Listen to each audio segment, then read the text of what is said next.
Strange Bedfellows, Chapter 11. Shock was written on both Applejack and Rarity's faces as Faust hauled himself to his feet with a sigh, shaking his head back and forth. Blood dripped from a gash in his wing, explaining why he hadn't flown there. "Applejack, Rarity," he said with a nod, a facsimile of his usual polite behavior. "Good to see you two again." Rarity was the first to speak. "Faust, what in Equestria happened to you? You look like you were attacked by a bear." Faust nodded. "Might as well have been." He snorted when they tried to move to help him, holding up a clawed foot. "I'm okay," he said. "The injuries aren't half bad as you think they are. I've just got to let this cut in my wing heal and I'll be right as rain." He smirked. "But that's not what you two are really wondering about, is it?" The pair nodded. "Faust," Applejack said, "I'm just wondering what could have done this to you. You're not a small griffin, if I do say so myself." Faust sighed. "It was more than one. That's what I can tell you, for now. Is Glowstar around? I seriously need to talk to her." Rarity raised an eyebrow. "Faust, you know Glowstar? She doesn't seem like the most social pony." The griffin nodded. "Yes, I do. Listen, we can talk about all this later. I have to talk to her and get this injury patched up. Then I'll play 20 questions with you, all right?" The pair could tell he wasn't trying to be rude. After all, he had probably slogged through a mile or two of swamp to get here, and injured to boot. They led him back through the village and to Glowstar's hut. The unicorn was surprised to see him, but, strangely, not surprised to see that he was hurt. The two retreated into the hut, leaving Applejack and Rarity outside. "Things just keep getting weirder and weirder," Applejack said. "What's next? Gilda flying down out of nowhere in some kind of battle armor, declaring war on us?" She paused, then looked around. "Let's just forget I said that." Rarity sighed and shook her head.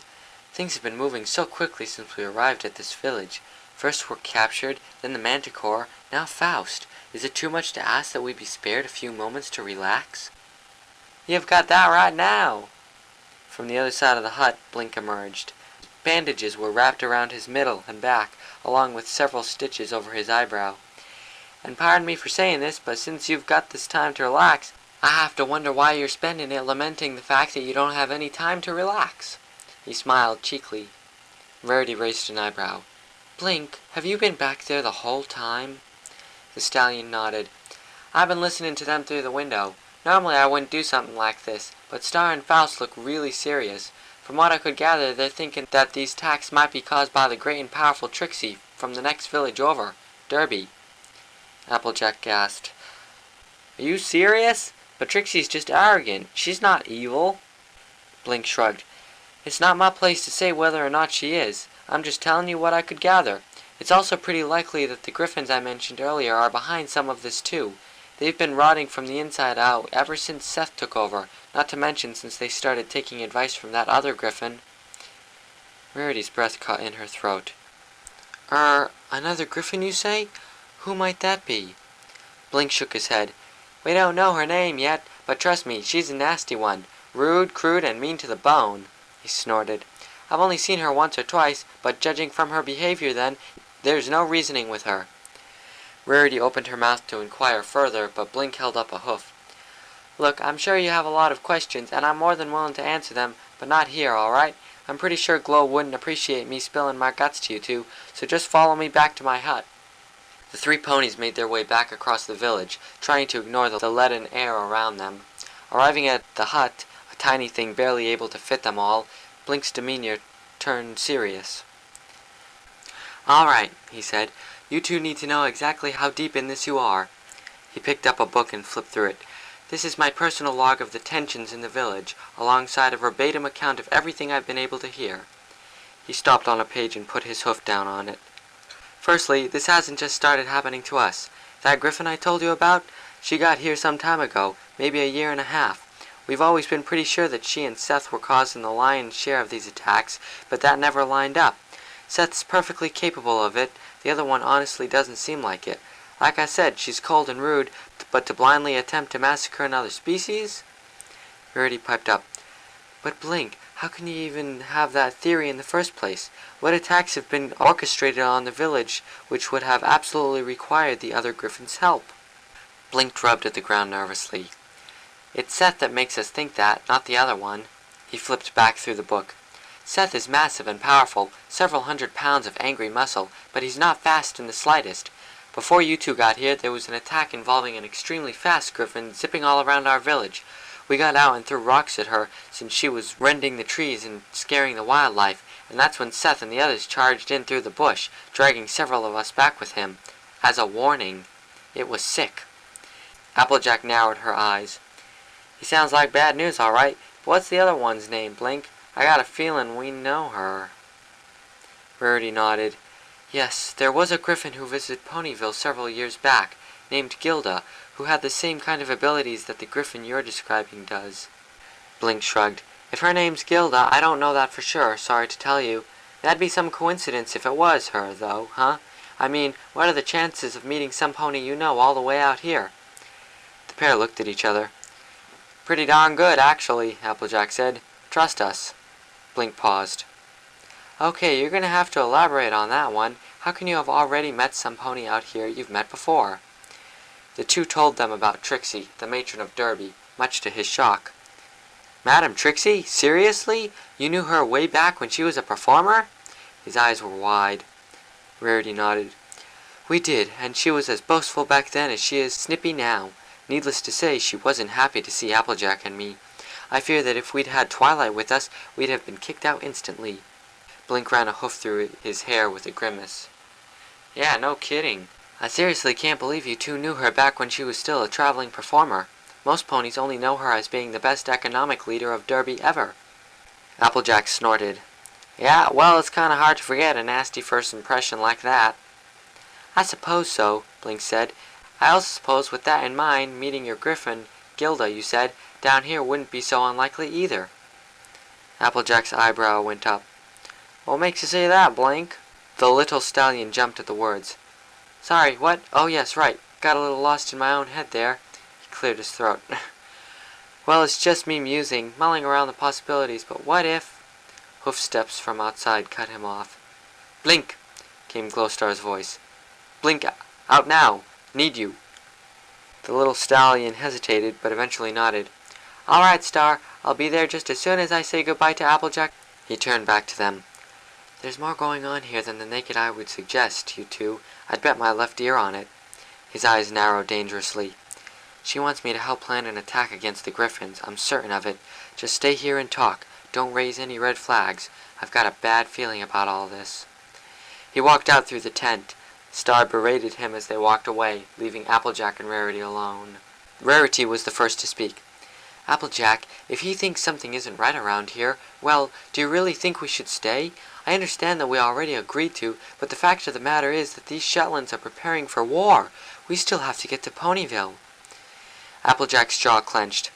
Ain't a good situation, that's for sure. If these Griffins are as tough as they sound, especially their big cheese, Seth, then we might not even make it back home. They sat in silence for some time, Rarity rolling a strand of her hair between her hooves, Applejack laying back against the wall with her hair falling all around her. But he wasn't lying when he said something ain't right around here. Applejack's eyes narrowed. The whole village is worried, and I don't blame them. They've probably never even heard of what a war is. Rarity's expression grew somber. And that's exactly what we're doing, isn't it? Going to war. She sighed. I'm a lady of fashion, Applejack, not a lady of war. Applejack chuckled. Yeah, and I'm a farm pony, not a fighter. Don't mean we can't hold our own when the chips are down. Remember the changelings? You knocked around your fair share of heads when it came to it. Rarity smiled. Yes, I remember. And of course there's that time when Twilight fell over that cliff, and you had to hold her up until you could convince her to fall into Dash and Fluttershy's hooves. A small blush tinted her cheeks. You're very strong, Applejack. The Earth Pony looked up at the ceiling. Thanks, Rarity. I'm mighty glad some pony out here has my back. And you ain't weak neither. Remember Tom? Or the Sister Hooves Social? Rarity frowned. How many times must I tell you not to speak of that horrid rock ever again, Applejack? As far as I'm concerned, Tom never happened. The Social, on the other hand, I displayed strength and agility that, to be perfectly honest, even I didn't know I was capable of. She grinned, determination glowing in her eyes. And if it means getting back to Ponyville, I'll do anything I need to. Applejack called herself up. Darn right.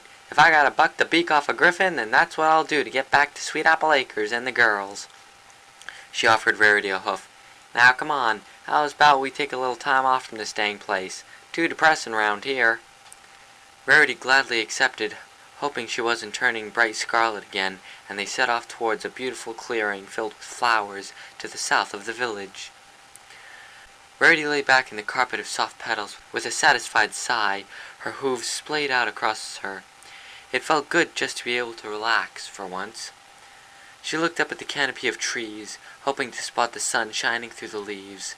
Instead, she just saw dull green followed by dull green. The whole thing was impenetrable.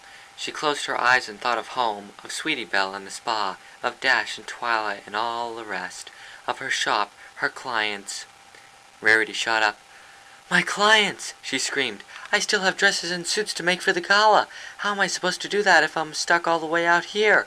Princess Celestia is going to be so upset with me." Her heart was racing. How had she not considered this before? Applejack stirred and stared groggily at Rarity. "Rarity, I know we both had jobs to do for the princess and all. I mean, I'm missing out on a whole heap of bucking, but I'm willing to bet that she's gonna understand that we got zapped out of here." A smile crossed her face. "There you go, fretting over nothing again." Rarity glared at Applejack, rising to a standing position. "Applejack, this is no joking matter. You may be getting paid by the princess, but there's no way I can get money from my clients without being there." Applejack rolled her eyes. "For pony's sake, Rarity, we have to be focused on survival out here, okay? None of this stuff's gonna matter if we don't make it home. You'll get all the time in the world to worry about that stuff when we get back home, alright? Plus, I'm pretty sure Celestia will give you some kind of extra money." She tapped the grass next to her. "Lay down, quit worrying." Rarity paused a moment, just standing there as Applejack swept her bangs over her eyes to block out the sun. Then it hit her. Their hair was growing. Now Applejack's was so long that, laying down like she was, it reached the curve of her flanks. The unicorn reached up and felt her own hair, flinching at the texture of dirt and dust gathering in it once again, and how it was starting to curl and tangle into itself, forming mats. Her hair never got long without plenty of teasing and straighteners, and it was starting to show. Rather than coming down almost to the ground, it was starting to recede, curling along her neck and back. They'd been away too long as it was. But watching Applejack lay there, her chest peacefully rising and falling, Rarity felt that it was silly to be so worried. All she really wanted to do was lie down with Applejack, and she did just that. She didn't want to wake the earth pony up, since she appeared to be sleeping, so Rarity carefully lowered herself to the ground and snuggled into Applejack's side, laying her head on Applejack's chest with care. Her coat was surprisingly soft against Rarity's cheek, and the unicorn could hear her heartbeat thumping in her ears.